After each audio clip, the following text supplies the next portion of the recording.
High above, very little in this world rivals the awe-inspiring splendor of the Grand Canyon.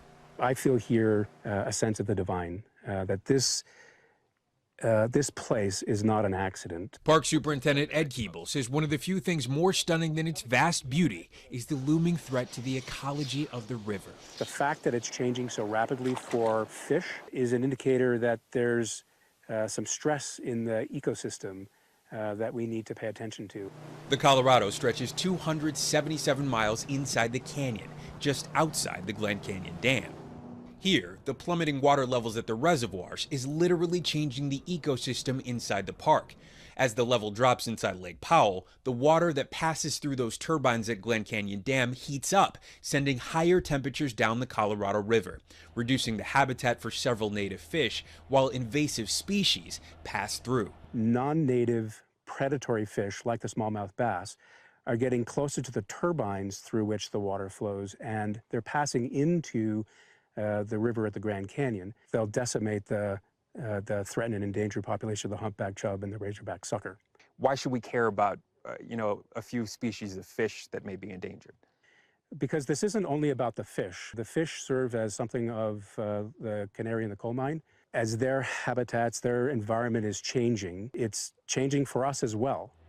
It's already having a huge impact on industries like recreation, farming, and fishing. Between 66 and 67 degrees right now. You said that this fishery is on the abyss. How troubling is that for you that's lived here for so long? It's killing me, brother. River fishing guide Dave Foster says the warmer water means the trout he was making a living on have less oxygen and are threatened by those invasive fish. It's worrisome for me. I've spent my whole life here, and it's a recreational opportunity here that we're on the verge of losing. The crisis creating a domino effect. Right now, the consequences of drought and water shortages are now playing out across the country. 34% of the Midwest is abnormally dry or experiencing drought. 70% of the West is in a moderate drought, and 98% of California is in severe drought. The exceptional heat is also creating mounting pressure on energy grids, meaning filling the falling hydropower void with natural gas, creating more greenhouse gas emissions and an even hotter planet.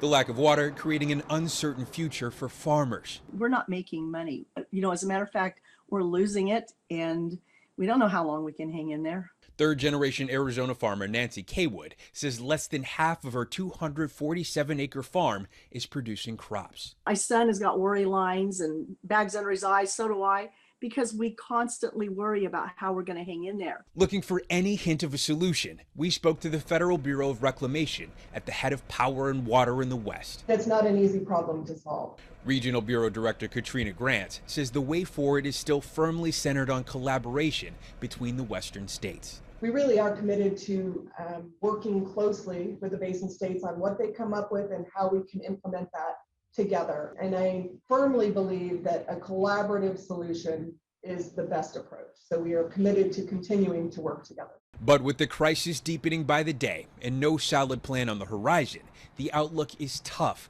for a region already drying up. A fragile flow on the brink of total collapse. Steve Patterson, NBC News, the Grand Canyon.